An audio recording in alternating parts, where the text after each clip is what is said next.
Espera aí só um minutinho, estou começando. Eu não sei se a professora Daniele Reis está aqui, eu acho que não, né? Acho que não também, não a vi. Não. Eu queria destacar também a presença da professora Rosa, que está aqui com a gente, agora que eu estou vendo aqui entre os participantes. Sim, por favor. Professora Rosa, da unidade de Pinda. Está aqui, estou verificando aqui que ela está aqui com a gente. Também queria agradecer aí, dar as boas-vindas, boa noite aí para ela e para todos os alunos. Isso aí, muito bem, então. Desde já agradeço a presença de todos, né? Nós estamos aqui com 75 participantes até agora. Vamos ver se de repente chega mais gente, né? Se o pessoal participa aí. Tem sempre alguém que de repente tem alguma coisinha ou outra para chegar, mas já estamos com 75, né? Então, mais uma vez, obrigado a todos. Professora Letícia, professora Ivanilde, professora Rosa de Pinda. E, por favor, então, professora Ivanilde, fique à vontade aí para começar a conversar com a gente sobre recursos no processo civil.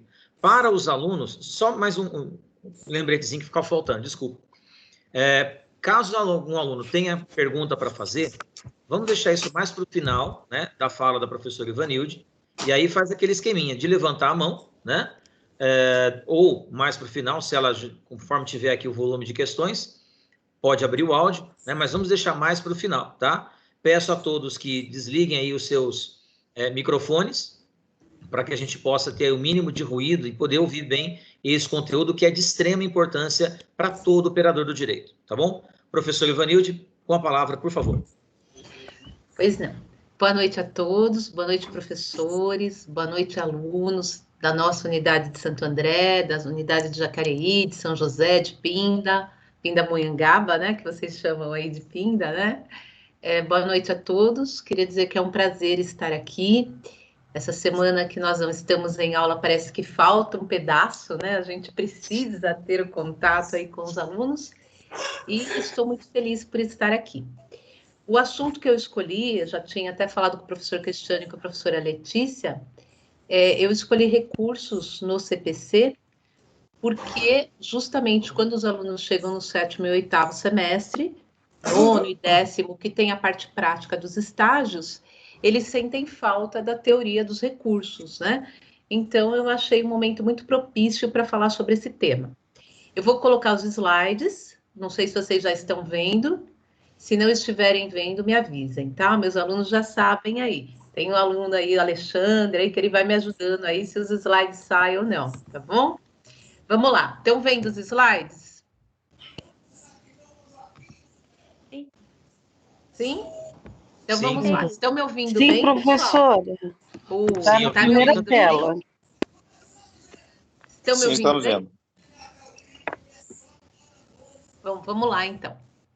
Recursos, então, no processo civil. Primeiro, nós vamos começar com a teoria geral dos recursos, vamos entender o conceito de recurso, entender juízo de admissibilidade, quem faz, quem não faz, e depois nós vamos falar dos recursos em espécie. Então, vamos primeiro falar sobre o conceito de recurso, né? Quando que eu posso manejar um recurso, quando eu não posso manejar um recurso? Bom, o direito de recorrer de uma decisão vem da ideia geral, da ideia histórica, de que o homem, nós, seres humanos, somos falhos, nós falhamos nos nossos julgamentos, né? Nós, então, precisamos de uma reanálise. Aula no áudio, alguma coisa assim? Oi, alguém está falando? Muito bem.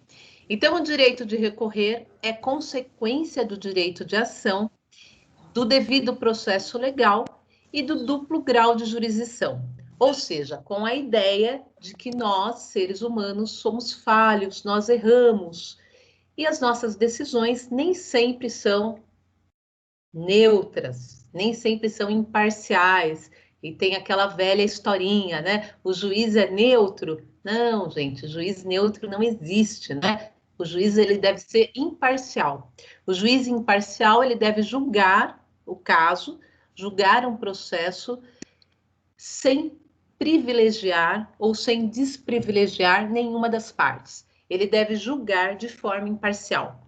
Mas é claro que somos seres humanos, erramos, e, portanto, a nossa sistemática aí do Código Civil e de outros códigos também, outros ramos, prevê, então, esse direito ao recurso de rever a decisão. Os recursos, então, são meios para impugnar as decisões judiciais. E essa impugnação, ela possibilita, então, a anulação, a reforma ou a integração da decisão. Nós vamos ver quais são as diferenças de anular ou de revogar uma decisão, de reformar uma decisão.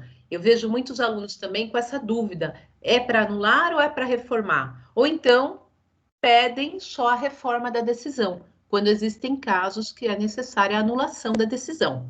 Então, nós vamos aprender hoje um pouquinho do que é uma anulação, do que é uma reforma e do que é uma integração de decisão. Vamos passar aqui os princípios fundamentais do recurso, dos recursos no processo civil. Duplo grau de jurisdição, historicamente, nasce na Inglaterra, mas nós sabemos que desde a Grécia Antiga já existe aí o duplo grau de jurisdição. Solon, que foi um legislador aí ateniense, ele já previa, ele já via que os julgamentos possuíam falhas, e ele já, na história aí da Grécia Antiga, 500 anos antes de Cristo, ele já criou um tribunal de apelação. Depois, no direito inglês, o duplo grau de jurisdição é mais trabalhado, é mais desenvolvido, e tem na história que o duplo grau de jurisdição, então, começa no direito inglês. Muito bem. Todos nós, então, temos direito a que a nossa decisão, a que a decisão dada num processo seja aí, então, revista, seja, então, referendada, ou seja, reformada por outro julgador. Muito bem. No nosso processo, então, o duplo grau de jurisdição é feito por uma colegialidade, um colégio de julgadores. Não é um julgamento único, né? Não é um julgador único. Ah, professora, mas e nos casos que o relator faz o julgamento? São casos excepcionais, são exceções no nosso código, que o relator sozinho dá uma decisão, ou uma decisão chamada de decisão monocrática.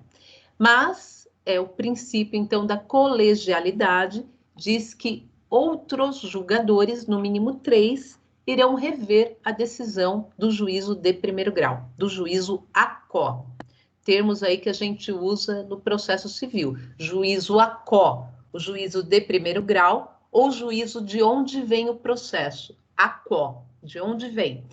E o termo ad quem, para onde vai, qual é o tribunal que vai julgar. Então, juízo ACO, primeiro grau, ou juízo de onde vem, e juízo ad quem, juízo para onde vai, quem vai julgar. Então, duplo grau de jurisdição, garantido na nossa Constituição, colegialidade. Alguns julgadores vão julgar, não é um apenas, salvo aí as decisões monocráticas. Os nossos recursos, eles têm o princípio da taxatividade, ou seja, o código, ele já enumera e já nomeia os recursos que ele vai admitir. São taxativos. Existe também o princípio da unicidade, cada decisão, a cada momento, cabe um único recurso, eu não posso ingressar com 2 ou mais recursos para uma única decisão, salvo a exceção dos recursos excepcionais, dos recursos especiais, que são os recursos especial e extraordinário. Então, cuidado aqui com a pegadinha. Um dos princípios fundamentais, então, para recursos é a unicidade, só cabe um recurso para cada decisão. Mas, quando se trata de tribunais superiores, STJ e STF, eu preciso, quando eu vou alegar uma decisão, quando eu vou pedir a reforma de uma decisão que está violando uma lei federal e está violando, ao mesmo tempo, a Constituição, então, antes, eu ingressava com recurso no STJ, para questionar lei federal, e depois da decisão eu ingressava com o recurso no STF para questionar decisão sobre o aspecto constitucional. Agora não. Então, a única exceção à unicidade é para os tribunais superiores. Quando eu vou questionar lei federal e matéria constitucional, é no mesmo prazo. Então, 2 recursos para uma única decisão. Quando eu vou questionar lei federal e matéria constitucional. Uma única decisão, 2 recursos, recurso especial e recurso extraordinário. Quando chegar lá nos recursos especial e extraordinário, eu volto a falar sobre isso. Então, unicidade, uma única decisão, um único recurso. Exceção, os tribunais superiores, que a gente volta a falar sobre isso. Muito bem, existe ainda os princípios da fungibilidade e instrumentalidade.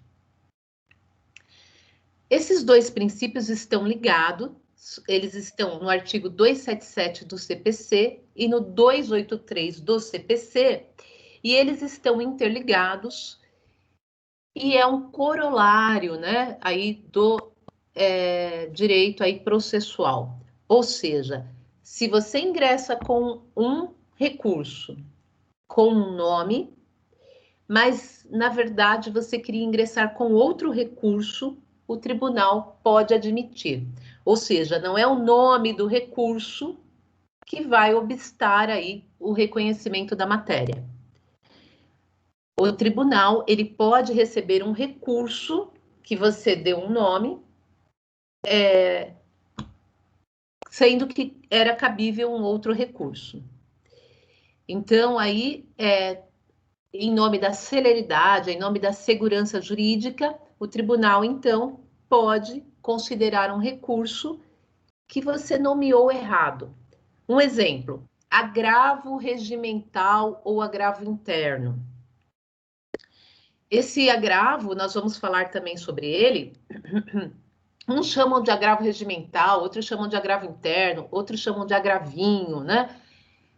Não importa o nome que você dê a ele, mas a forma e a matéria impugnada, o tribunal vai analisar dessa forma. Então, fungibilidade e instrumentalidade. Claro também que tem exceção do erro crasso. O que é um erro crasso? Você não pode ingressar com um recurso especial quando, na verdade, você quer um recurso de apelação. Isso é considerado erro crasso.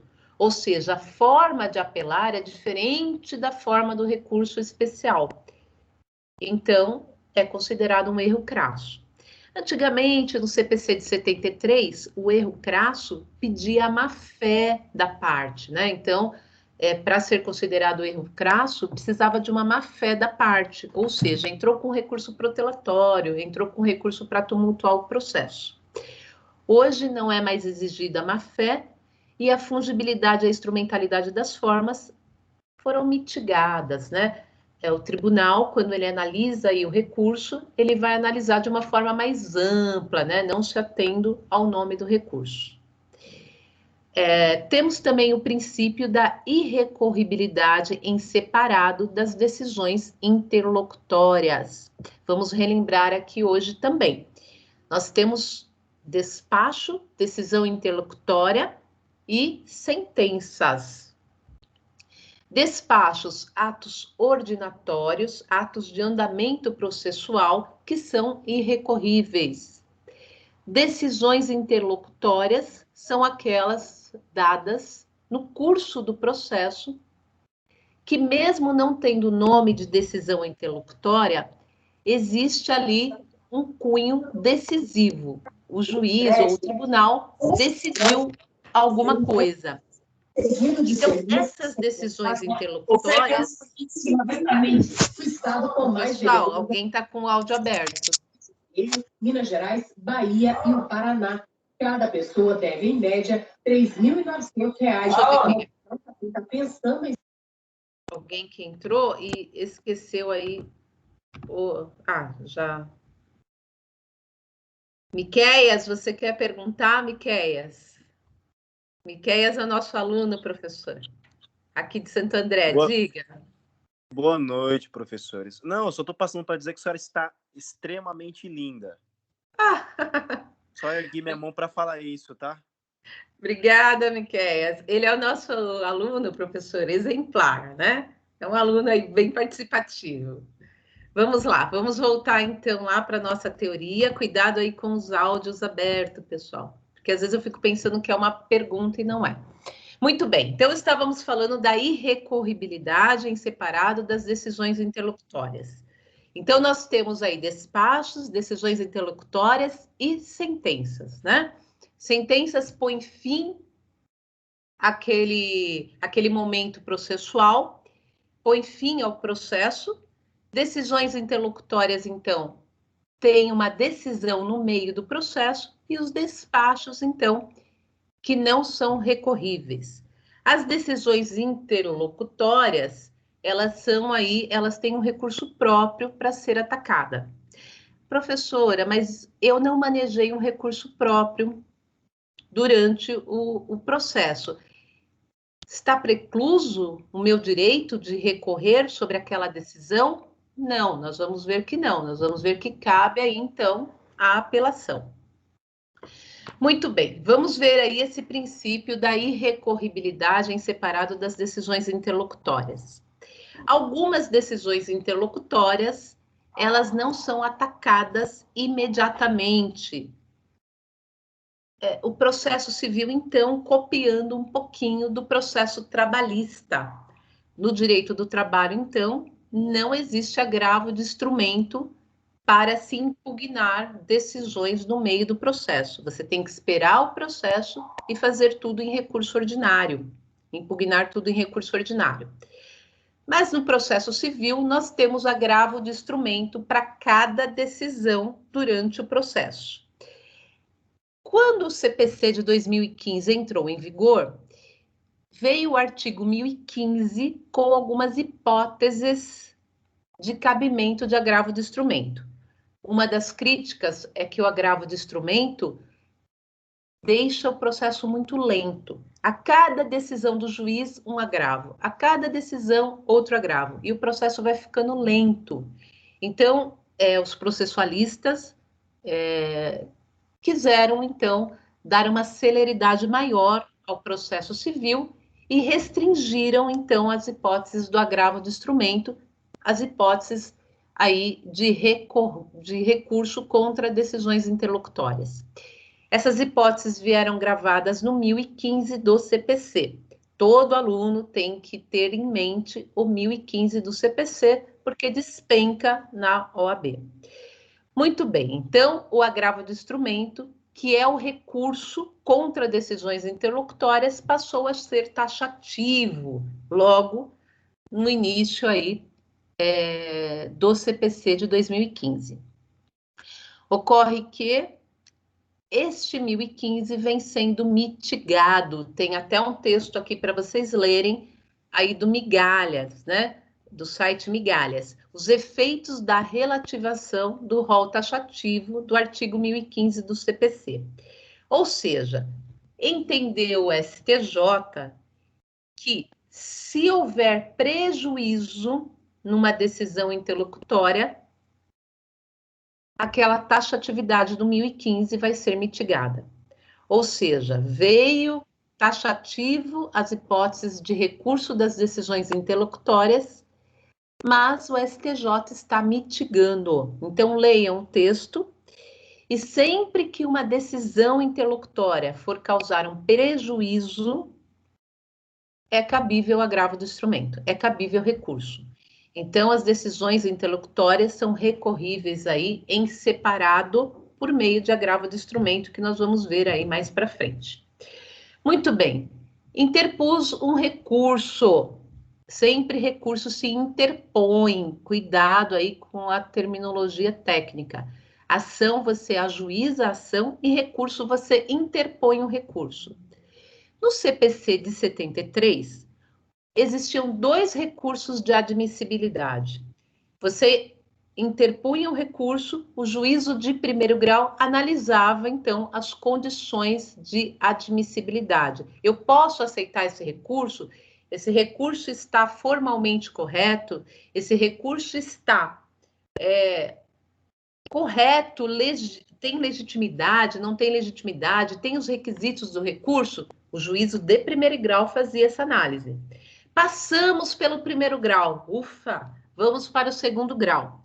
Chegava no segundo grau, no tribunal, o tribunal também analisava esse recurso. Também fazia o mesmo juízo de admissibilidade. Ah, as partes são legítimas, tem preparo, foi recolhida as custas, a decisão é recorrível por meio desse recurso. E agora com o CPC de 2015. Cuidado, pessoal. Pegadinha também nas provas da OAB e nas provas aí de processo civil, né? Juízo de admissibilidade agora, a regra é que seja feita uma única vez. Pelo juízo ad quem, ou seja, para onde vai o recurso. Então, o tribunal faz o juízo de admissibilidade. E no recurso, então, existem dois juízos, duas análises, admissibilidade e juízo de mérito. Admissibilidade, então, o tribunal, nós vamos ver agora, ele vai verificar se aquele recurso está correto formalmente, se tem as partes corretas, se tem matéria para recurso, né? Então, juízo de admissibilidade. Feito isso, o recurso ele é processado e ele vai ser analisado no mérito, se vai ter êxito ou não aquele pedido recursal. Então, cuidado com o juízo de admissibilidade, agora feito uma única vez no tribunal, ad quem? Claro que tem exceção, pessoal. O processo não é tão fácil assim, né? A exceção ao duplo juízo de admissibilidade, então, existe para os recursos especiais, composto de recurso especial e recurso extraordinário. Para os recursos dos tribunais superiores, então, ainda continua sendo dois juízos de admissibilidade. O Tribunal Regional faz o juízo de admissibilidade e também, quando chega no STJ e no STF, eles fazem um novo juízo de admissibilidade. Então, em regra, juízo de admissibilidade agora, um só, no tribunal ad quem? Exceção, recurso extraordinário e recurso especial. Muito bem, pessoal. Quem exerce, então, juízo de admissibilidade? Em regra, o tribunal ad quem? Quando é interposto um recurso, está lá no artigo 1010, por exemplo, da apelação, que o juízo de primeiro grau, porque um recurso de apelação interposto no juízo de primeiro grau, e as razões para o tribunal ad quem. O juízo de primeiro grau, então, ele não faz mais o juízo de admissibilidade. O que ele faz, então? Prazo para contrarrazões. Se a parte quer um recurso adesivo, um recurso que ela não recorreu, a outra parte recorreu, mas ela quer ir contra o recurso daquela pessoa, recurso adesivo. O juízo de primeiro grau, então, ou o juízo que está recebendo o recurso, vai fazer, então, essa prática. Intimar para contrarrazões e depois que ele recebe as contrarrazões ou recebe o recurso adesivo, ele não analisa a admissibilidade e ele remete para o tribunal que é destinado o recurso. Então, juízo de primeiro grau, então, ou juízo ACO, que recebe o recurso, não faz mais admissibilidade. Exceção, recurso especial e recurso extraordinário, que a Lei 13.256 de 2016 manteve, então, dois juízos de admissibilidade. O Tribunal Regional faz admissibilidade e o STF ou o STJ vão fazer o juízo de admissibilidade. Não esqueçam disso, pegadíssima na OAB. Muito bem. Professor, interpus o recurso, mas eu errei, ou existe um erro, um vício naquele recurso. Como é que faz? Antes, o recurso, quando ele tinha um vício, ele era, então, não recebido. Ele era, então, não conhecido, não recebido e não era analisado. E hoje, como é que fica, professora? Hoje, existem vícios sanáveis e vícios insanáveis.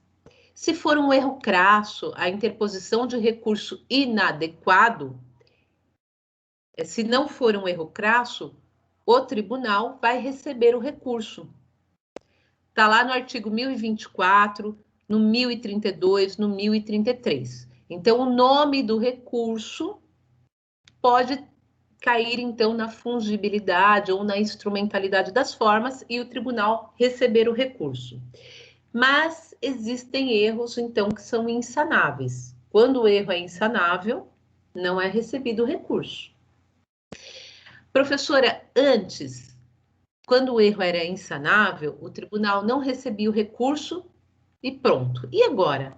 Agora, o artigo 932, parágrafo único, vem dizer ao julgador que antes de considerar inadmissível o recurso, o relator tem que conceder um prazo de 5 dias ao recorrente para sanar o vício ou completar a documentação necessária.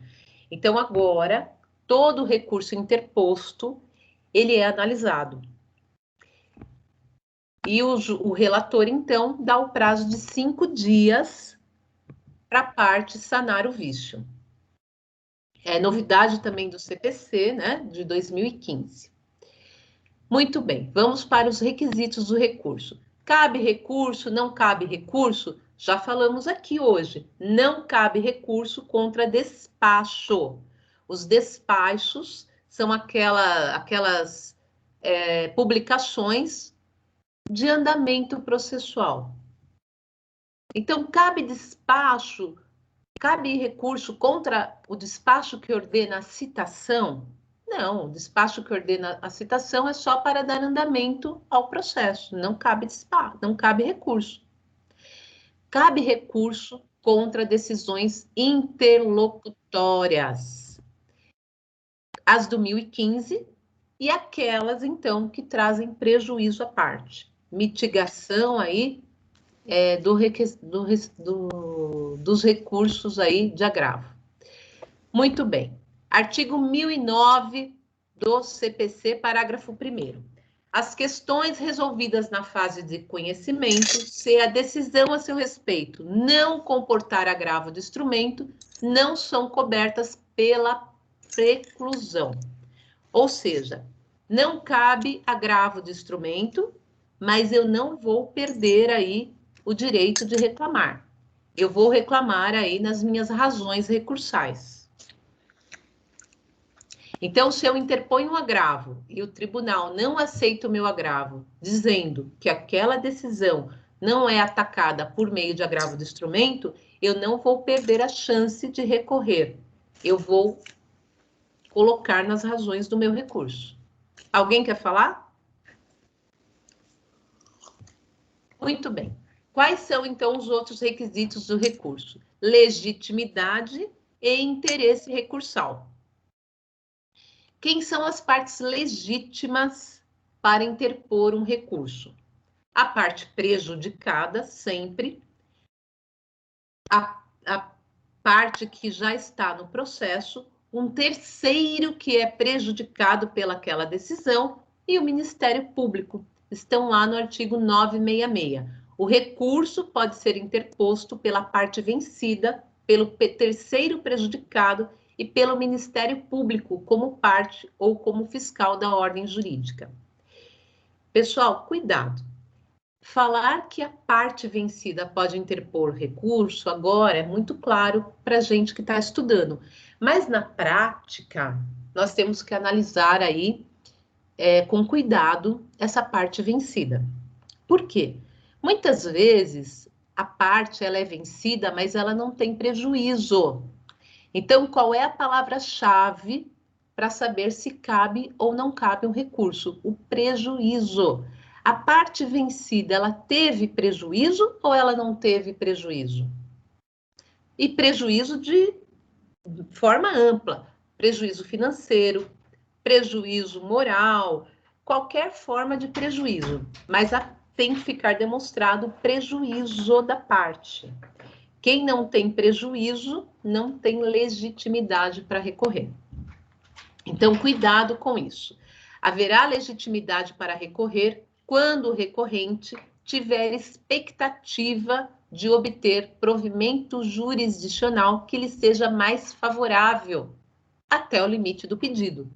Lembra sempre, pessoal, eu tenho um pedido na minha petição inicial, eu tenho um processo de conhecimento, esse processo de conhecimento dá ao juiz conhecer da causa de forma ampla e o julgador, então, vai decidir a causa, vai dar uma sentença.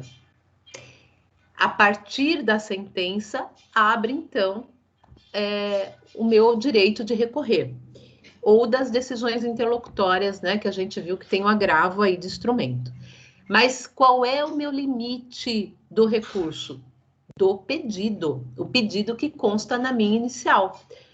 Professora, eu pedi dano moral, mas a parte também teve dano material. No recurso, eu posso alegar esse dano material? Não, você não pediu dano material, você só pediu dano moral.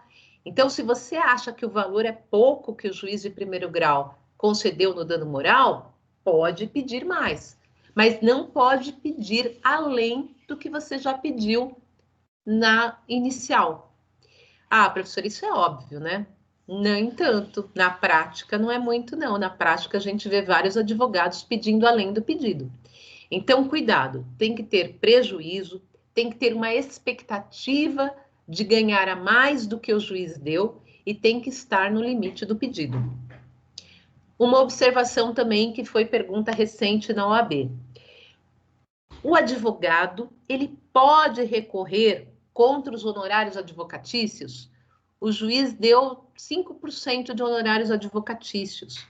O advogado acha que é pouco, acha que merecia mal. Mas, porque 5%, dependendo do valor da causa, vai dar 100, 200 reais.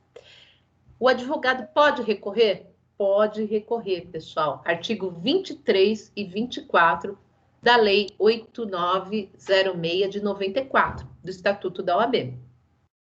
Então, o advogado pode recorrer de honorários fixados na sentença e pode recorrer em nome próprio. Eu não preciso colocar o recurso em nome da parte se for só honorários. Essa pergunta caiu na OAB recentemente aí, na parte, se eu não me engano, nas questões de ética aí do Tribunal de Ética, tá? Então, cuidado aí, advogado pode recorrer em nome próprio contra os honorários. Quais são os outros requisitos do recurso? Requisito quanto à tempestividade. A maioria dos prazos de recursos do CPC são de 15 dias. Tá lá, em cada recurso tem lá o seu prazo. Exceção, embargos de declaração. Um recurso também que nós vamos falar hoje. Embargos de declaração, prazo de 5 dias. O restante, 15 dias no processo civil.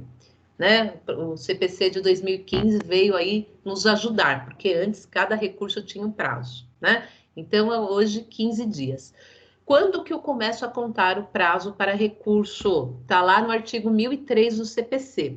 O prazo para interposição de recurso conta-se da data em que os advogados, a sociedade de advogados, a advocacia pública, a defensoria pública ou o Ministério Público são intimados da decisão. Cuidado, intimação não é só pelo diário oficial, existe intimação na própria audiência. Então, o advogado ele tem que ser intimado, mas não necessariamente pelo diário oficial. O prazo de contagem para recurso é a partir da ciência da parte, então, contados em dias úteis, e a ciência da parte pode ocorrer por publicação no Diário Oficial. Cuidado que PJE agora no painel do PJE. PJE é o sistema que o CNJ, o Conselho Nacional de Justiça, julgou que é o melhor e que deve ser implantado em todos os tribunais nacionais. Ele é aquele sistema que já existe na Justiça do Trabalho, em alguns tribunais, que ele é totalmente digital, totalmente virtual. Existe um painel do advogado e ali o advogado é intimado. Professor, e se eu não entro no PJE todo dia? Isso eu não vejo. É uma discussão. Já decidiu o STJ que a intimação pelo painel do PJE não é válida, precisa da publicação no Diário Oficial. Mas muitos tribunais, como o de Minas Gerais, por exemplo, não volta atrás. Para eles, o que vale é o painel do PJE. Claro que você pode reclamar, fazer uma reclamação no STJ, né, no STF, aí, quando for o caso, e dizer que aquela publicação somente no PJE não é válida. Mas cuidado, a ciência, então, pode ocorrer pela publicação no Diário Oficial e pelo painel do PJE, ou na própria audiência. Então, cuidado aí com a tempestividade do recurso, tá? Por onde é intimado o advogado. Pedido de reconsideração. Muitas vezes o juiz, ele dá uma decisão e o advogado acha por bem pedir a reconsideração da decisão. Por quê? Porque não tem custas para a parte, né? O recurso ele é pago. E se você pede uma reconsideração por simples decisão, não é pago. Resolve? Depende. Alguns casos resolvem, outros casos não. Muitas vezes, quando o advogado está na prática e o juiz deu uma decisão que está contrária ao STF, ao STJ, o advogado, ele pode conversar com o juiz, ele pode despachar com o juiz e explicar as suas razões aí do pedido de reconsideração. Na prática, às vezes resolve, muitas vezes não. Mas é uma tentativa. Mas cuidado, pedido de reconsideração não suspende e não interrompe prazo recursal. O prazo, então, é contado da decisão anterior que o julgador deu. Então, pode pedir reconsideração? Posso, mas não interrompe o prazo e não suspende o prazo. O que mais sobre tempestividade? Artigo 229, contagem de prazo em dobro. Os litisconsortes que tiverem procuradores aí diferentes, com escritórios distintos, têm prazo contado em dobro, em qualquer juízo ou tribunal. Cuidado, porque alguns entendem que esse prazo não é em dobro, só é em dobro para a advocacia pública. Então, decisões aí para todos os lados. Muito bem. O que mais, pessoal? Requisitos quanto à regularidade formal. Bom, o que é necessário aí? A forma do recurso. Primeiro, sempre observar a forma prescrita em lei. Cada recurso tem requisitos próprios. Nós vamos ver aí os recursos hoje. Cada recurso tem, então, os seus requisitos próprios.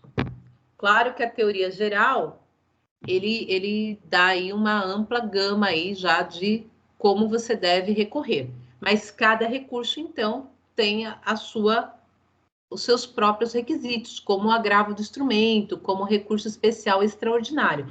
Eles têm requisitos próprios. Então, sempre consultar aí o artigo de lei. No slide, mesmo que a gente não chegue até o final dos slides hoje, nessa apresentação, vocês têm aí os slides para consultar os requisitos de cada recurso, né?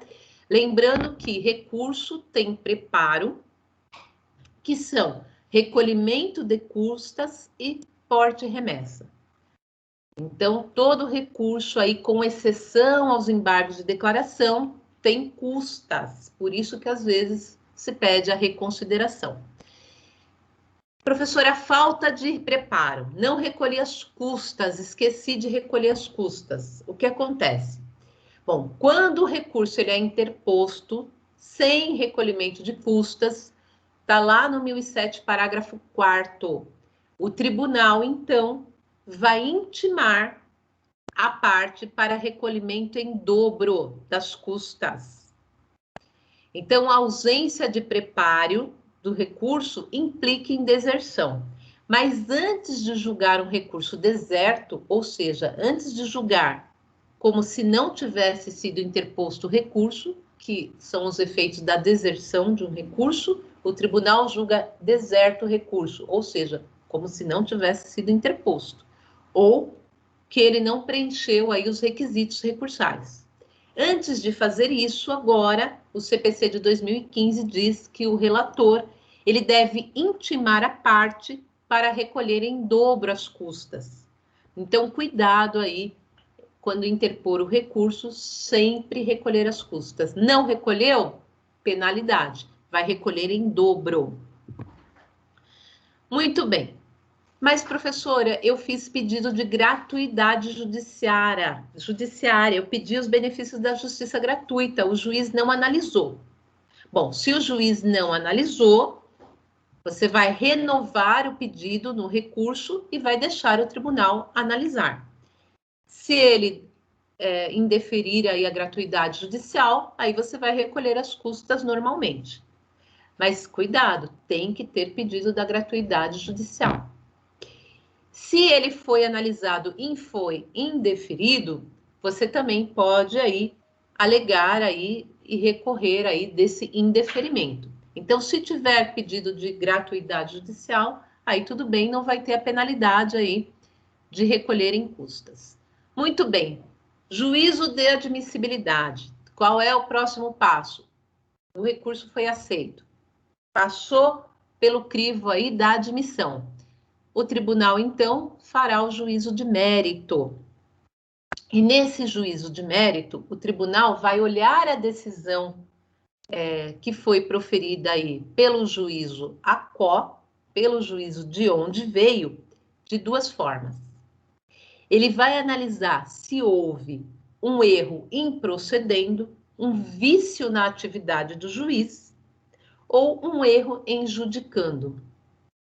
Muito bem, vamos entender isso, porque isso depende do pedido do seu recurso.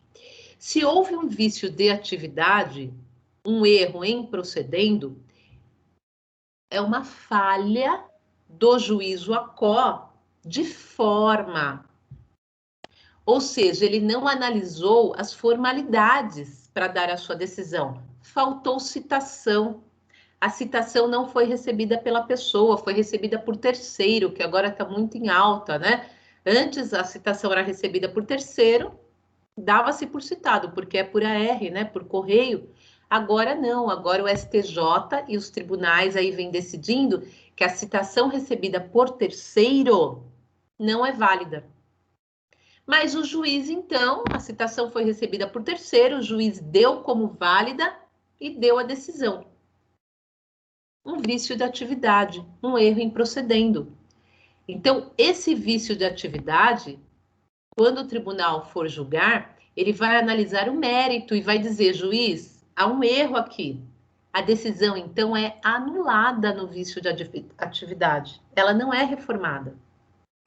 E isso confunde muito nos pedidos do recurso, mesmo nos estágios aí do NPJ, na prática jurídica. Se o juiz ele não observou uma formalidade processual, há um problema das regras processuais no processo, você pede a anulação da decisão e não a reforma. Então, vício de atividade, erro em procedendo, não observou alguma norma processual ou alguma norma de ordem pública, a anulação da decisão. Vício de juízo ou erro em judicando, aí sim, o juiz, ele não entendeu, ele se convenceu de forma livre, né, daquela razão que ele expôs, daquela fundamentação, daquela decisão. Vício de juízo. E aí sim, no vício de juízo, eu vou pedir a reforma da decisão. Então, eu tenho aí dois pedidos diferentes. Quando é um erro em procedendo, quando o juiz não observou alguma norma processual ou alguma norma de ordem pública, pedido de anulação da decisão. O juízo decidiu, deu a sua decisão, e eu não me conformo com ela. Eu entendi que o juiz não compreendeu ou ele errou. Ele deu a decisão dele de forma equivocada. Vício de juízo. Aí eu vou pedir a reforma da decisão. Cuidado com esses pedidos. Na prática, isso é relevante, não é tão relevante, né? O tribunal não vai deixar de reconhecer se você pediu reforma ou anulação. Mas na OAB e nas peças de estágio, e também se você vai fazer uma prova aí num escritório de advocacia ou em qualquer aí concurso público, isso tem diferença. Isso pode aí anular ou pode fazer a sua aí aprovação, né? Pode ser uma questão aí bem diferenciada aí para os alunos acertarem. Então, vício de atividade, erro improcedendo, vícios processuais, vícios de norma de ordem pública levam à anulação da decisão. O tribunal vai anular aquela decisão e devolver para o juízo de primeiro grau, para que ele faça uma nova decisão. No vício de juízo, no erro em judicando, não. O tribunal vai decidir e vai reformar a decisão. Vejam como é diferente, então, os efeitos. Então, o vício de atividade resulta em anulação da decisão ou parte do processo e a sentença é devolvida para o juiz fazer uma nova sentença. O vício de juízo, então, juízo de mérito, causa a reforma da decisão. O tribunal não vai devolver o processo para o tribunal, ele mesmo vai proferir uma nova decisão. Muito bem, efeito dos recursos. Nós sabemos que os recursos, eles têm efeitos devolutivo, suspensivo, retratação, expansivo, substitutivo, translativo, obstativo da coisa julgada. Muito bem, efeito devolutivo é a regra, agora, atual do novo CPC. Como o nome já diz, devolve toda a matéria para o tribunal aí, para a instância superior, examinar o que foi decidido. Mas não suspende o processo. Portanto, se o recurso ele é recebido no efeito devolutivo, vai devolver a matéria para o Tribunal Superior analisar, eu posso, então, caminhar aqui com a minha execução, uma execução provisória da sentença. Eu vou fazer todos os atos de uma execução chamada de execução provisória, cumprimento de sentença provisória. Por quê? Porque o recurso não suspendeu a decisão. Ele só devolveu a matéria. Então, a regra é efeito agora devolutivo. Professora, mas e se a sentença causar um prejuízo muito grande para a parte? Eu tenho que provar, então, para o tribunal que a decisão do juiz vai causar um prejuízo muito grande para a parte e eu peço o efeito suspensivo. Então, o tribunal vai analisar se recebe o meu recurso com efeito suspensivo. Recebeu com efeito suspensivo, tudo paralisado. Eu não posso caminhar com o processo. Fico aguardando a decisão. Efeito devolutivo, eu posso executar provisoriamente a decisão. Fazer bacenjude, expropriar bens. Claro que, né, depois não vai haver o levantamento. Se houver o levantamento, tem que prestar caução. Mas eu posso praticar todos os atos de cumprimento de sentença. Para que isso, professor? E se o tribunal mudar? Celeridade. Lembra que o CPC de 2015 vem com essa ideia, tornar célere o processo civil. Tão atacado, tão moroso, ganha, mas não leva. O processo demora muito. Demora. Então, o efeito devolutivo é a regra agora. Para eu conseguir o efeito suspensivo, eu preciso provar para o tribunal que o prejuízo vai ser muito grande.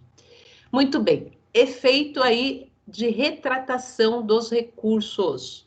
Alguns recursos são dotados aí desse efeito. Agravo de instrumento, agravo interno, agravo no recurso extraordinário e agravo no recurso especial.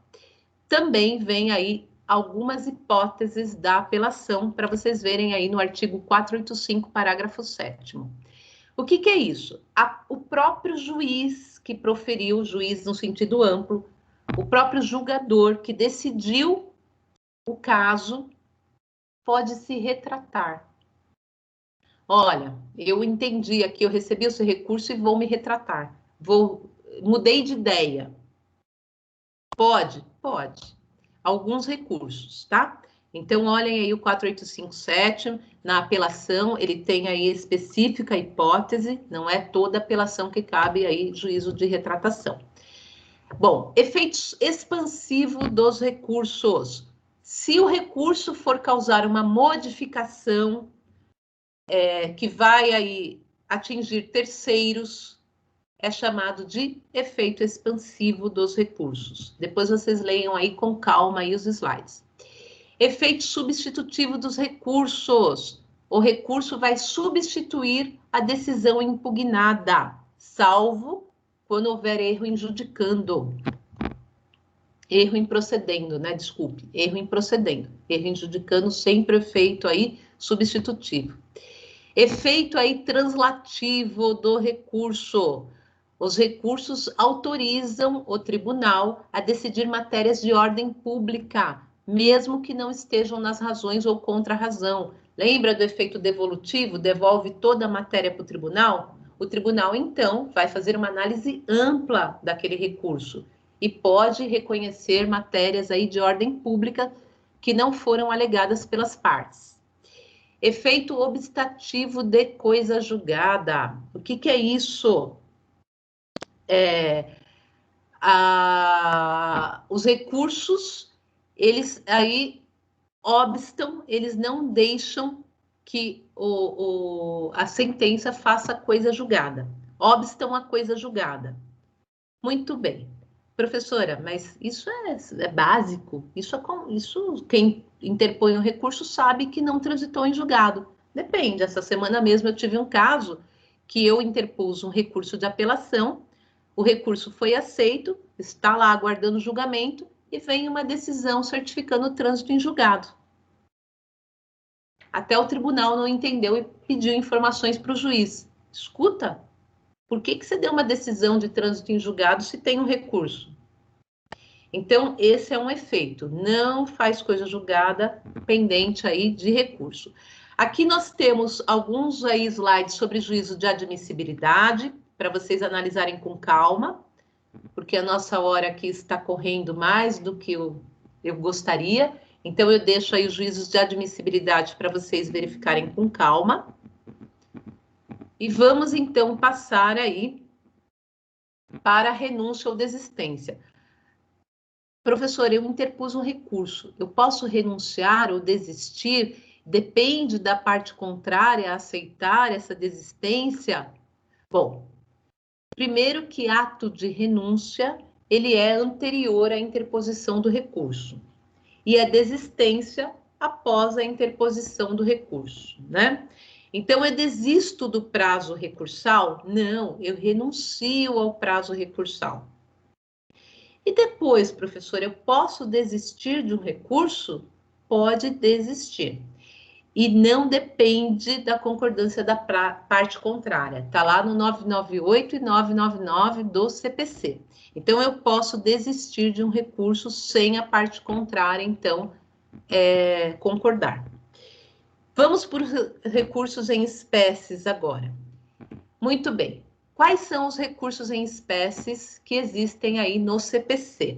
Artigo 994, o rol taxativo de recursos. Apelação, agravo de instrumento, agravo interno, embargos de declaração, recurso ordinário, recurso especial, recurso extraordinário, agravo em recurso especial, agravo em recurso extraordinário e embargos de divergência. Nossa, até cansa de falar, né? Vamos lá, pessoal. Apelação. Apelação é cabimento cabível contra a sentença. Cuidado! Sentença é aquele ato que põe fim ao processo de conhecimento. Põe fim ao conhecer. O juiz, ele conhece do caso e ele dá uma decisão final. Põe fim ao processo, sentença. Professora, põe fim como se eu tenho apelação? Sim, mas se você não apelar, é finito, acabou aquele caso. Então, a apelação está prevista no artigo 1009 a 1014 e o cabimento é contra a sentença. 1009, da sentença cabe apelação. Como que eu sei se é uma sentença ou se não é? Artigo 485 e 487. Vocês precisam dar uma lida nesses artigos. Então, cabe sentença e cabe apelação da sentença. Artigo 485 diz as hipóteses que o juiz não resolverá o mérito, mas dará uma sentença, ele não vai ingressar no mérito, mas vai dar uma sentença.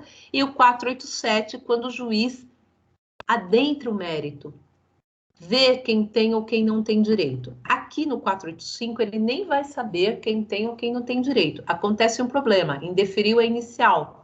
Ficou parado por mais de 1 ano por negligência das partes. Sentença sem resolver o mérito. Aqui no 487, o juiz resolve o mérito, analisa o mérito, quem tem ou quem não tem razão. Das duas hipóteses, do 485 e do 487, cabe, então, a apelação. Foi sentença no 485 ou no 487, apelação. O 1010, então, ele traz os requisitos da petição da apelação.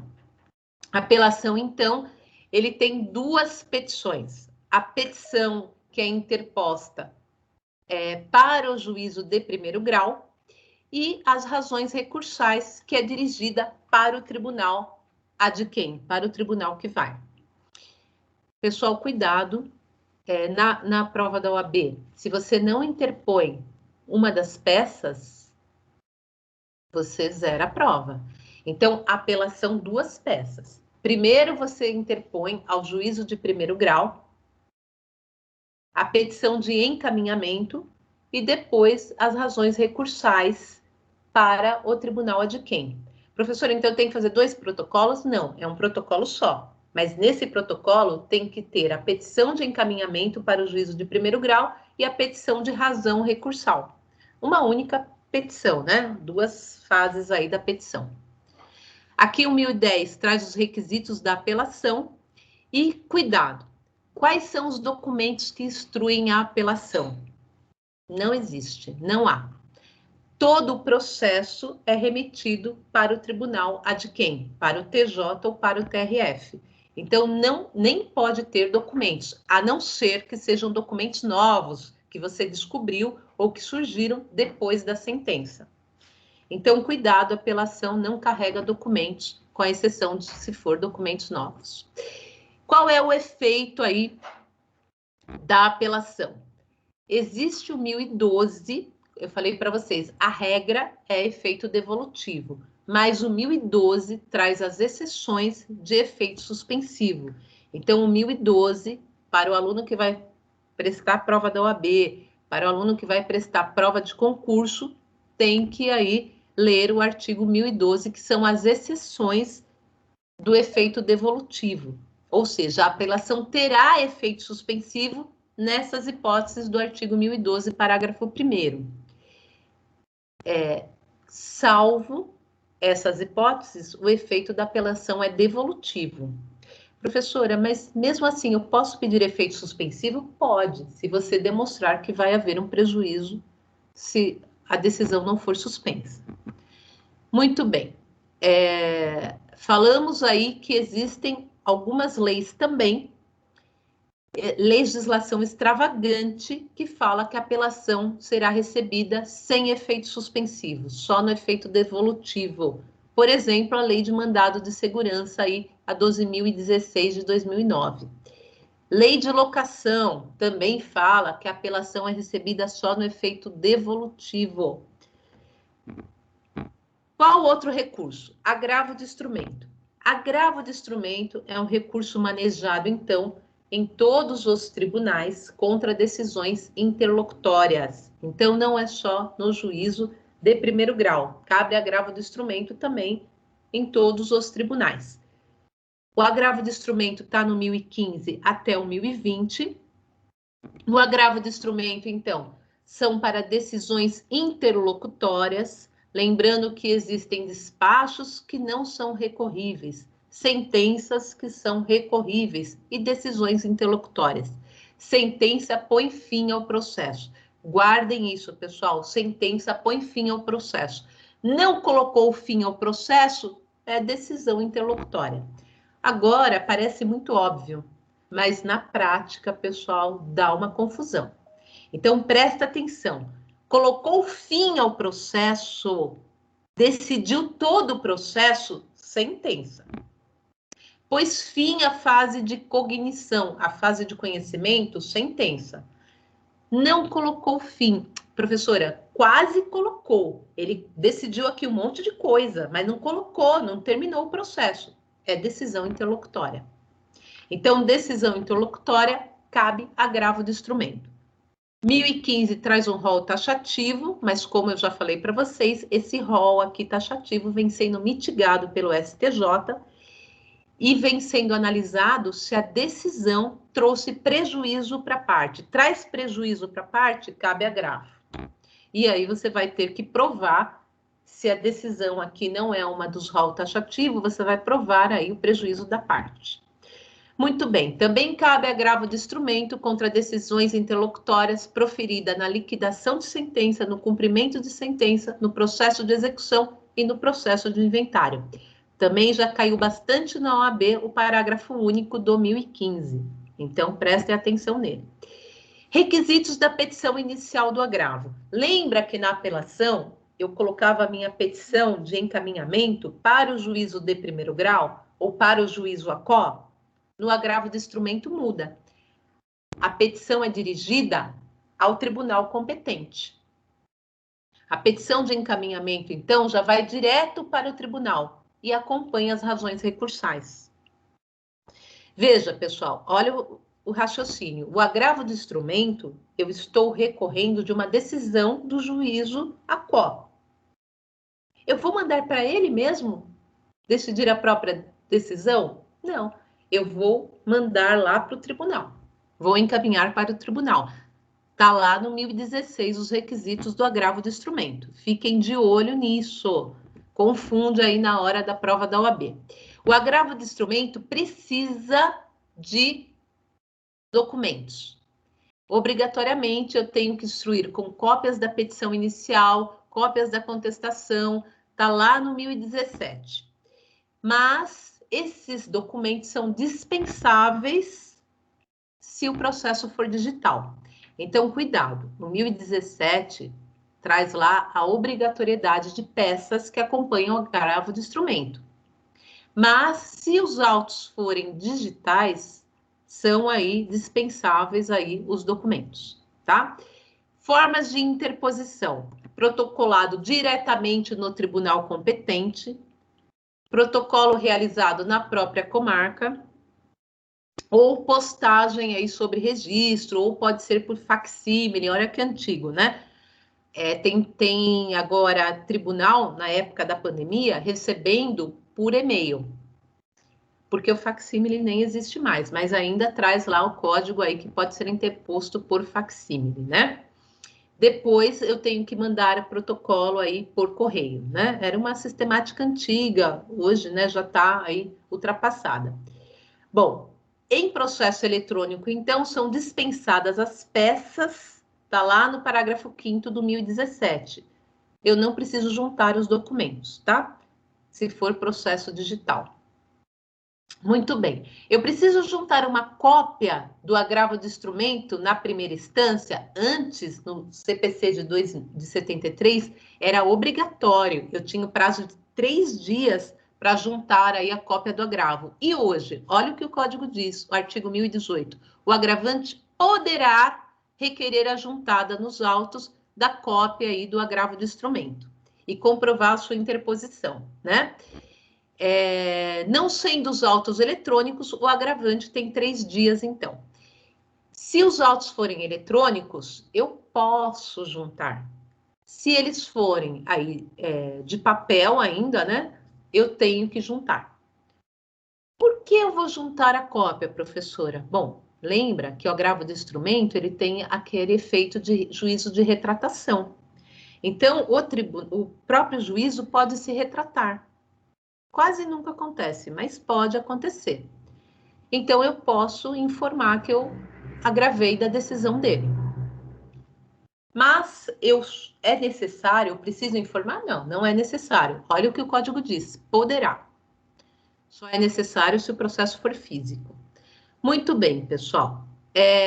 O tribunal pode dar efeito suspensivo ao agravo do instrumento? Pode.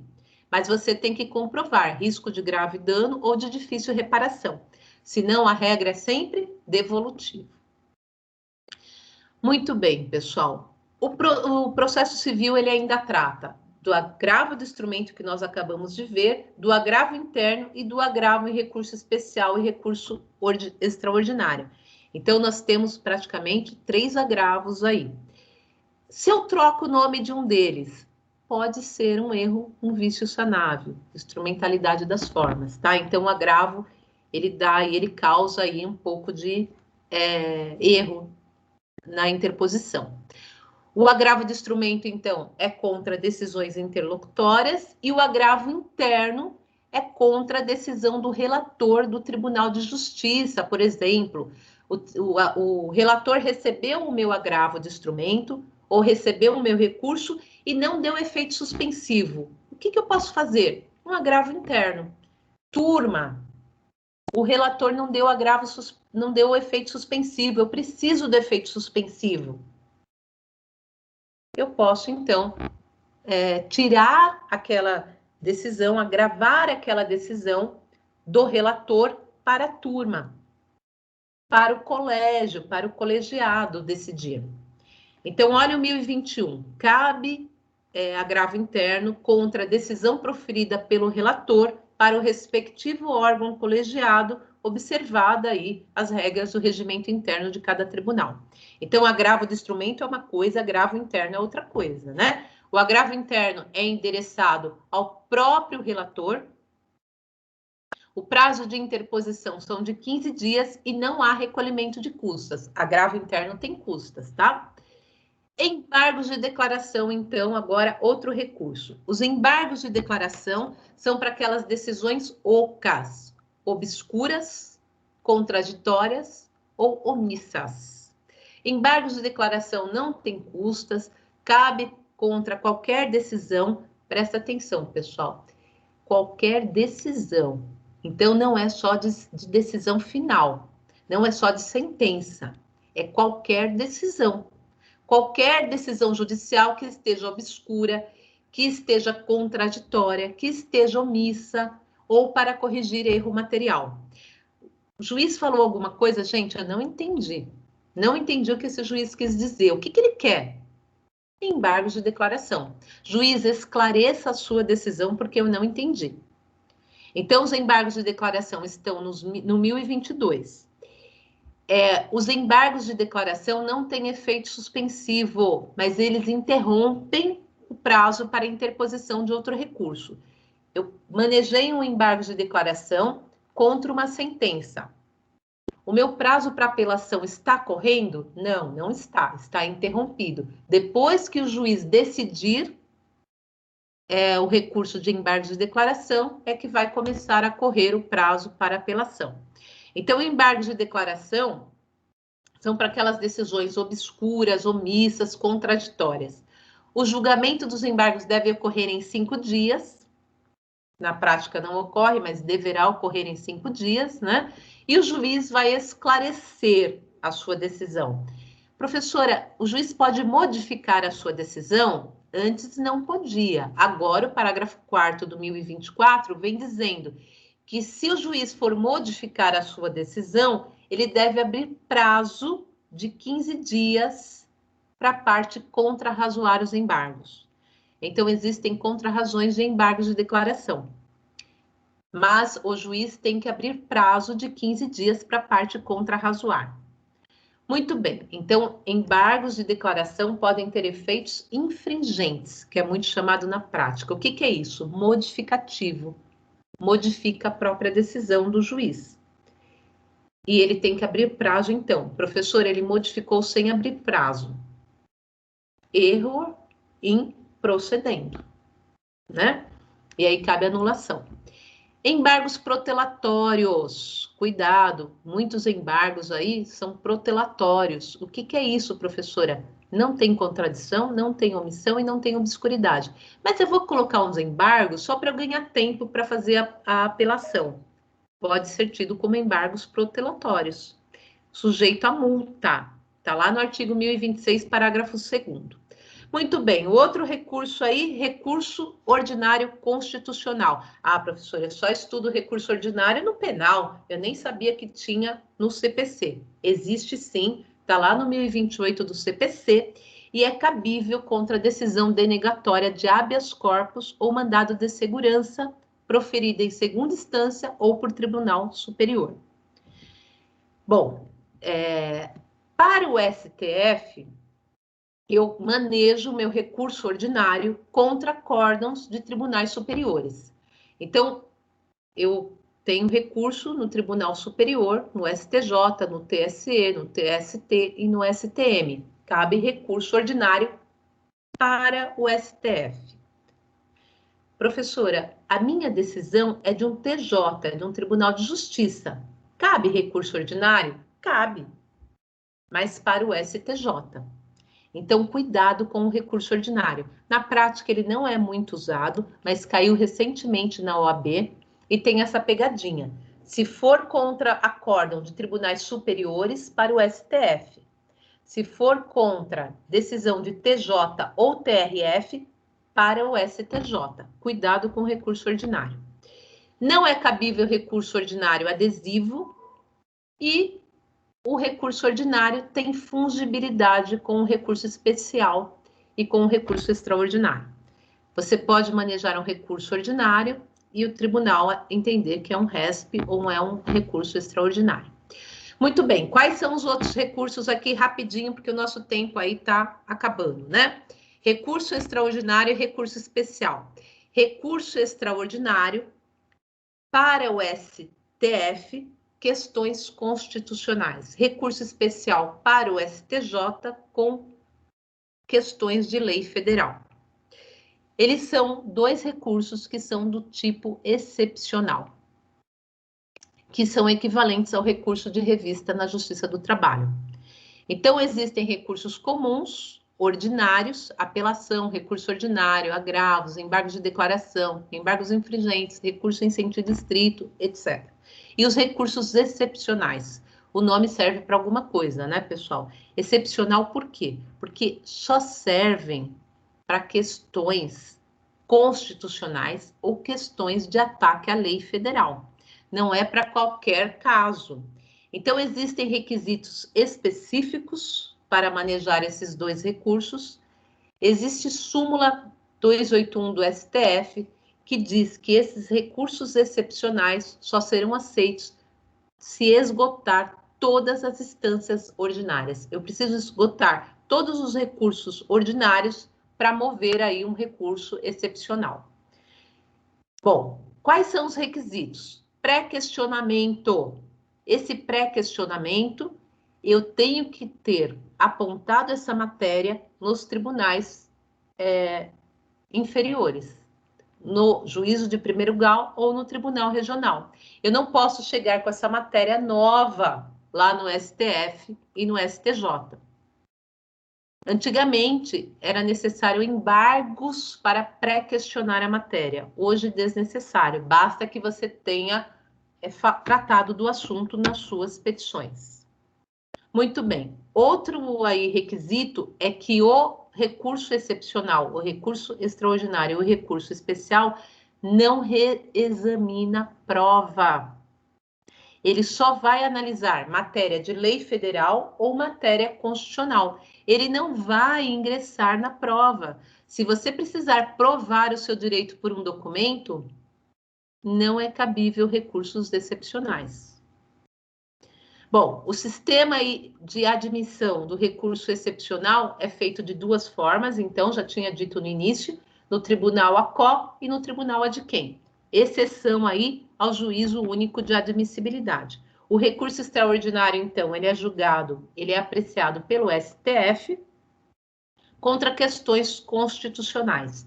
As hipóteses de cabimento estão no 102 do inciso 3º da Constituição e exige aí repercussão geral. O que é repercussão geral, professora? Não pode estar atrelado só à minha causa. Tem que ser muito maior. Tem que ter uma questão social envolvida para o recurso ser aceito. Recurso especial para o STJ. Ataca questões aí de violação à lei federal. O STJ aí é conhecido como Tribunal da Cidadania e ele analisa a lei federal. As hipóteses de cabimento estão no 105 e o STJ, então, tem aí recurso repetitivo, uma nova ferramenta. O STJ vai analisar qualquer recurso, todos os recursos que chegam até ele? Não. Se forem recursos repetidos, de matéria repetida, o STJ ele vai separar um recurso, que vai ser o paradigma para todos os outros recursos interpostos. Professora, mas a minha causa é diferente da dele. Então, você tem que provar que a sua causa é diferente daquela que foi decidida. Senão, cai aí no chamado recurso repetitivo, uma decisão que vale para todos. Bom, além do recurso especial e recurso extraordinário, ainda existe aí o agravo em recurso especial e recurso extraordinário, que está lá no 994. É cabível contra a decisão do presidente ou do vice-presidente do Tribunal de Justiça ou do Tribunal Regional, que faz o juízo de admissibilidade e não aceita o recurso especial e recurso extraordinário. Não foi aceito o meu recurso especial e recurso extraordinário. O TJ aqui de São Paulo não aceitou o meu recurso. Então, eu movo um agravo em recurso especial ou agravo em recurso extraordinário contra a decisão aí que negou o seguimento ao meu recurso. Muito bem, pessoal. Então, aqui tem um slide aqui para vocês olharem, guardarem e toda vez que forem estudar recurso, olhar esse quadro aqui, que faz aí uma síntese do que nós estudamos hoje. Além de todos os embargos que nós vimos, além de todos os recursos que nós vimos, ainda restam os embargos de divergência. O que é isso, professora? Mais um recurso, mais um recurso. Os embargos de divergência servem para uniformização da jurisprudência. O que é isso? Decisões com casos análogos, casos similares ou casos idênticos com decisões diferentes. Os embargos de divergência, então, eles são responsáveis para mostrar aos tribunais divergências em julgamentos. Então, eu tenho divergência quanto à matéria processual e material, ou seja, casos semelhantes que têm decisões muito diferentes. Tribunal, resolva. Eu não posso ter casos semelhantes com decisões tão diferentes. Ou seja, vai dar sorte da pessoa? Não pode. Então, existem os embargos de divergência.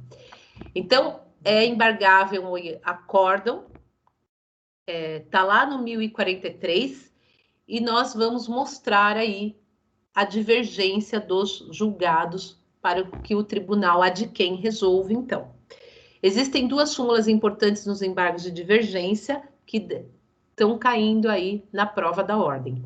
Súmula 168 do STJ. Não cabem embargos de divergência quando a jurisprudência do tribunal se firmou no mesmo sentido que o acórdão embargado. Então, a decisão aí tem que ser do mesmo tribunal. Mas se o próprio tribunal está no sentido aí da decisão embargada, não cabe. Súmula 316. Cabem embargos de divergência contra acórdão que, em agravo regimental, decide recurso especial. Ah, professora, agora agravo regimental, lembra que eu falei que o agravo ele tem alguns nomes? Agravo regimental é o agravo interno. Então, cuidado aí com os agravos, tá? Muito bem, terminei minha fala, quase não termino, né, professora?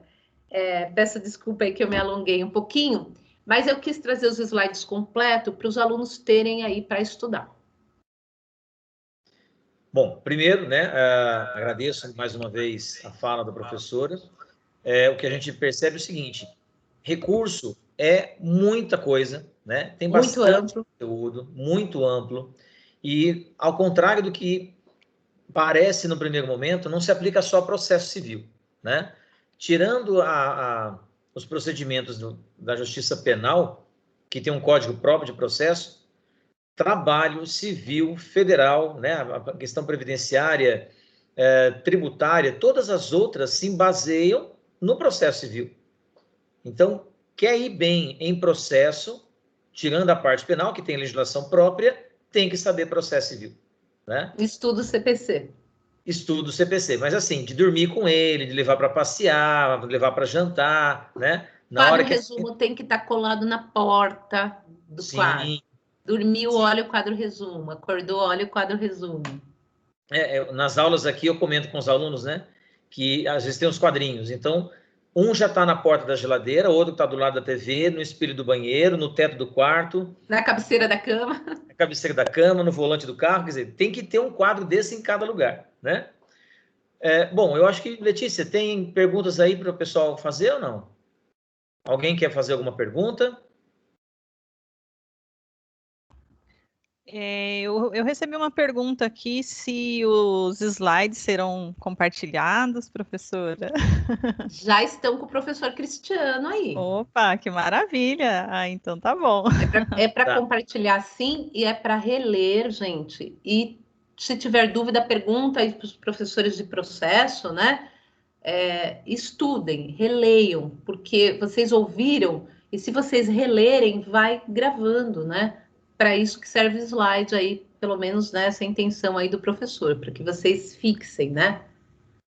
Sim, e eu estava dando uma olhada aqui, né? O material está bem completo, está bem legal, e vai servir para quem já está fazendo NPJ, né? Para o pessoal, por exemplo, aqui de São José, que ainda vai fazer NPJ, acho que o pessoal também de Pinda, né? Também vai para o NPJ ainda. Então, é aquele materialzinho para deixar guardado ali, para fazer consulta, tirar dúvida de última hora. E para os alunos não chegarem no NPJ e falar, não tive aula de processo, não vi processo. Não, de jeito nenhum. Não pode não ter tido aula direito, mas palestra teve, né? É isso aí. Algum aluno tem alguma pergunta? Durante a palestra eu vi várias mãos levantando e o pessoal foi esperando a fala terminar.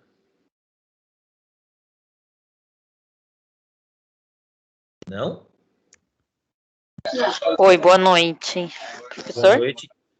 Boa noite, eu queria saber se tem prazo na reconsideração. Tá, qual que é o seu nome? Priscila. Priscila. Para reconsiderar uma decisão, Priscila, é isso? Isso. Prazo de 5 dias. 5 dias? 5 dias. Mas é Obrigada. Claro que esses prazos, né, pessoal, é mitigado também, né? Se o juiz depois, no 7º dia, né, percebeu que ele errou e quiser reconsiderar, né? Entendi, quem obrigada. tem prazo, na verdade, somos nós, né? Isso, nós advogamos, temos prazo ali, o prazo é fatal. Advogado tem prazo para tudo, né? Agora, quando muda de lado, aí fica um pouco mais flexível, o excesso de demandas. Ah, sim, claro. Né? Vamos lá, acho que o Nilson tem uma pergunta. Tudo bem, professora? Tudo bem. Então, a minha dúvida é o seguinte, aconteceu comigo, na realidade com a minha filha, ela foi agraciada aí com um processo de indenização, e nesse processo a parte pediu R$5.000, né? E ela contratou um advogado que é conhecido da gente, né? E ele cobrou o valor de R$5.000. Ou seja, ganhamos não levar. Né? Mas daí, veja bem, não ficou elas por elas? Então, mas aí não é uma questão processual, né? Aí é uma questão contratual. Você contratou o advogado por um valor fixo, né? Quando é indenização, o que a gente costuma fazer? Por percentual. A indenização era um valor de R$ 5.000. Então, nesses casos de indenização, a gente costuma fazer por percentual, 30%, 20%, 40%, 50% que seja. Agora, como você contratou com valor fixo, aí não há o que fazer, né? Aí você tem que resolver com o advogado mesmo. É uma questão contratual, não é processual. Então é normal, pode acontecer. Normal não é. Mas aí, como eu te disse, você tem que conversar com o advogado e resolver com ele, né? Ok. Se ele tiver bom senso, né, ele vai chegar num denominador comum aí com vocês. Ok, obrigado, professor. Depois, o Hector. Boa noite a todos, boa noite, professora, excelente palestra. Já, só para falar que a gente está acostumado com a sua maestria, né, em todas as aulas. Professora, eu queria te perguntar, em relação ao recolhimento, né, que a senhora bem pontuou, e disse que se, por exemplo, não houvesse esse recolhimento, e poderia haver a cobrança de uma taxa, né, em dobro. E aí eu queria te perguntar, esse recurso, se o advogado, enfim, não recolhe, ele fica, tipo, inerte depois de ter sido considerado, né? Ele fica inerte, assim, sem recolhimento. Ele expira de alguma forma? Tem algum prazo?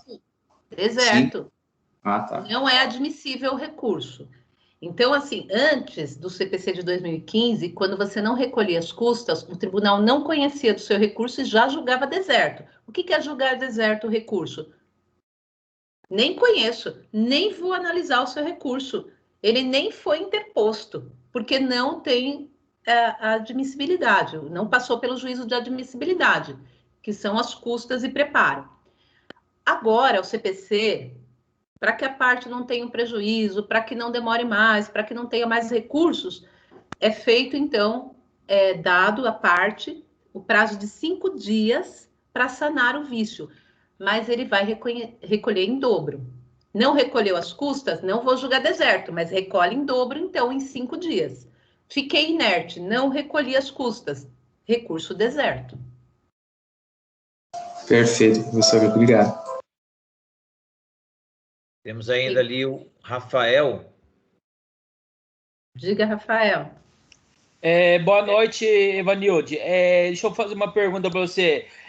Se a cliente não conseguir pagar o advogado ele pode entrar na justiça para pedir pro ex-marido da cliente pagar os 30% por causa que o casal separaram, porque ela quer entrar com o pedido de pensão alimentícia.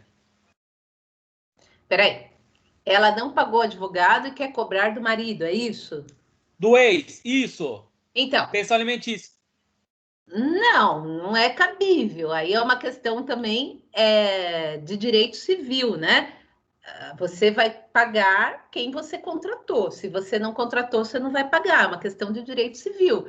E se entrar com um processo, o juiz vai ver que não tem legitimidade de parte, né? Então, aí é uma questão mais civil mesmo, de direito material, do que processual. Ah, entendi. Será que pode... ela pode aplicar os 30% de pensão alimentícia para poder pagar o advogado? Não. Dinheiro de pensão alimentícia não pode ser desviado para nada. O dinheiro da pensão alimentícia é para os filhos, né? Geralmente, ou para quem que seja, para a mulher, não sei, mas não pode ser desviado para comprar outras coisas ou para pagar outras coisas, né? Então, a pensão é para usar para os filhos. Ah, entendi, porque se ela quiser aumentar mais 30%, aí você falou que não tem como. Não, aí o tribunal vai analisar, o juiz vai analisar, e precisa de um outro processo para ver se cabe aumento ou não. Ah, entendi. E Tá bom, lembrando então. também que o pai pode fazer um pedido de prestação de contas, né? Se os filhos estão passando necessidade, se ela não está empregando dinheiro da pensão alimentícia para alimentos, o pai pode pedir uma prestação de contas, né? E etc. Aí é outro processo. Ah, entendi. Então, tá bom, então. Obrigado, viu? Bom, em vista da hora, Dulcineia, acho que você é a última aí a perguntar. Boa noite. A minha dúvida é referente aos recursos, do recurso especial e o recurso extraordinário. No recurso extraordinário, quando abordados os assuntos constitucionais, as matérias constitucionais, caso seja abordado matérias de leis federais, elas não são conhecidas ou eles somente vão se ater às matérias constitucionais? Então, antigamente sim. Agora, eles estão fazendo de que forma? O CPC indica que faça, né? Efeito translativo, né, do recurso. Se você colocou o nome de recurso extraordinário, mas na verdade você está atacando lei federal, o STF ele vai mandar esse recurso para o STJ. Ele não vai analisar, mas ele vai mandar o seu recurso para o STJ. Efeito translativo, ele vai dizer, olha, aqui há uma inconstitucionalidade reflexa, ou não é matéria constitucional, vai para o STJ. Né? Fungibilidade aí dos recursos, ele manda para o STJ analisar. Agora, tem aquela questão dos recursos extraordinários, nos recursos excepcionais, que eu comentei no começo, e até esqueci de falar no final, que quando você tem um caso que viola lei federal e constitucional, você vai interpor os dois recursos no mesmo prazo, tanto o recurso especial quanto o recurso extraordinário. Então, você divide as matérias. Questão federal vai para o STJ e questão constitucional vai para o STF. No mesmo prazo, os dois recursos. Você interpõe, então, dois recursos diferentes, um para cada órgão. Mas se um deles perceber que tem uma matéria que é constitucional no STJ, o STJ encaminha para o STF. Ou suspende a decisão e deixa o STF julgar primeiro. Ah, entendi. Muito obrigada. De nada. Bom, só para informar aqui, nós já chegamos a um pico de 141 participantes, né? Então, foi muito boa aí a participação. Letícia, quer dizer alguma coisa, Letícia? Encerrar para nós, por favor. Quero sim, prof. Quero agradecer demais a professora Evanilde por contribuir tanto com os nossos alunos aqui, tantos alunos, né, de tantas unidades aí, foi um sucesso. Eu fiquei aqui me deliciando com essa palestra. E agradecer demais também, professor Cristiano, agradecer pela parceria aí, né, nesse evento. E especialmente agradecer a cada aluno que está aqui, que está participando, e parabenizá-los, porque atingimos, como o professor Cristiano bem pontuou, esse número grandioso aí de alunos, e estão aqui, ó, firmes, do início ao fim. Claro que também, né, com uma palestra dessa não teria como, ninguém conseguiu sair da sala, né, mas de qualquer forma, quero parabenizá-los porque ficaram aqui. A gente percebe que caíam, entravam de novo, estavam, sim, muito interessados. Então, isso é muito gratificante e traz, assim, uma alegria muito grande para a gente. Obrigada e parabéns a todos. Eu tive aula de recursos, me lembro até hoje, era véspera de feriado e a faculdade não emendou. E nós fomos, né, e tivemos aula de recursos, mas muita gente não foi e perdeu a aula. Então, eu falo sempre para os meus alunos, né? A faculdade, ela oferece as matérias, as disciplinas, nós, professores, fazemos o máximo, mas depende deles, né? Sim. Eles é que têm que ter interesse em estudar, em comparecer às aulas, em comparecer às palestras, porque nós, bem ou mal, já fizemos a nossa parte, né? Já estamos aqui, já somos advogados, né? Já somos professores. Agora, eles que estão começando, eles não podem perder nenhuma oportunidade. Eles têm que correr atrás, têm que participar, têm que ler, têm que reler, porque a faculdade, ela vai ficar eternamente. Agora, os alunos vão passando, né? e vão seguindo a sua vida, e cada um é dono da sua vida, né? Exatamente. Então, agradeço a todos que estiveram presentes, fiquei feliz que teve muita gente, né? Feliz que os alunos aí de Santo André estiveram presentes, né? Saudades das aulas, semana que vem estamos de volta, né? Legal. E agradecer aos professores Cristiano e a professora Letícia, a professora Daniele Reis também, que não pôde estar presente hoje, né? Que é a nossa coordenadora, né? Mas agradecer a todos aí. Muito obrigada pela oportunidade. Bom, então, eu faço aqui, né, as palavras da professora Letícia, agradeço a sua participação, né? Ela mal recebeu o convite, ela já respondeu para mim, estou afim, vamos lá, vamos participar junto, né? Ah, você tem algum tema? Não, recurso. Quer dizer, não deu tempo de pensar, porque assim, realmente a gente percebe que é uma pessoa que sabe, é uma pessoa que é apaixonada pelo tema, né? Que conhece muito do que está dizendo. Então, realmente, foi uma palestra bem bacana. Com relação aos... Oi, desculpa, pode falar. Não, eu falei, a gente conhece na prática, né? No osso, né? No dia a dia, né?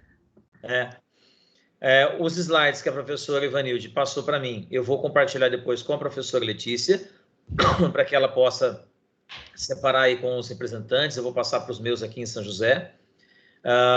Essa gravação eu também vou fazer o seguinte, eu vou salvar ela, né, aqui no Teams, e vou colocar lá no canal que eu tenho no YouTube, e aí eu passo o link para que vocês possam acessar pelo link também, tá? Então fica mais fácil, porque todo mundo vai ter lá o link certinho para acompanhar no YouTube, e é um material importante para a gente ter, para consultar de vez em quando, tá? Então, eu quero agradecer a presença, a participação de todos vocês, a quem fez pergunta, a quem não fez, né, tem aí oportunidade para perguntar posteriormente. E já falando de oportunidade, na quinta-feira, nós teremos a palestra com a doutora Carla, que ela vai falar sobre as novas relações de trabalho dentro desse contexto da pandemia do Covid-19, né? E, principalmente, a atuação da advocacia nesse trabalho, porque a gente vê muito a questão... quando se discute direito do trabalho, as atividades empresariais, os impactos na atividade empresarial, mas e nós? E os profissionais do direito que estão ali, né, juntamente com reclamantes e reclamados? Então, a gente vai conversar um pouco sobre esse aspecto da advocacia nesse período. Diga, Ivanildo. Ficando loucos, né, gente? Porque um tribunal suspende o prazo, o outro não suspende, o outro faz, o outro não faz, e a gente, né? Louquinho. Não, e a gente vê, por exemplo, né, o Tribunal de Justiça fazendo algumas audiências, audiências de conciliação em questões de divórcio, e a Justiça do Trabalho passando audiências de instrução para 2022. Né? E como é que fica a situação do interesse do cliente numa situação dessa? Então, são essas e outras coisas que a gente vai conversar na quinta-feira, e aí a partir das 19, tá? Vocês estão recebendo o link aí, eu mandei a listagem com o link para vocês, a professora Letícia, para o pessoal de Jacareí, a professora Daniele Reis, para a turma de Santo André. Então, estão todos convidados, tem aí, né, mais uma oportunidade de crescimento. E para sexta-feira, vamos falar aí sobre criptomoedas, né? Mais uma outra questão aí, nova e de impacto recente para nós. Tá bom? Isso aí, muito também bem. Estão todos convidados aí para quinta, para sexta-feira com o professor Caio, hein, pessoal? Pessoal Sim. Que gosta bastante aí dos professores aí, por favor, voltem aqui para prestigiar aí com a gente. Se a gente tivesse poder suficiente, a gente intimava, né, para comparecer. É obrigatório, né? Gente, então, boa noite para todos. Boa noite, bom descanso, cuide-se e até quinta-feira, tá bom? Boa noite, professor. Boa noite, obrigado. Tchau. Obrigado, tchau. Tchau, tchau. Boa noite. Boa noite, obrigado. Boa noite. Boa noite. Obrigado, professor. Obrigado, professor. Boa noite. Obrigado. Boa noite, professora Letícia. Boa noite, professor. Rosinha. Boa noite. Oi. Boa noite. Boa noite. Boa noite. Cadê o Miquel?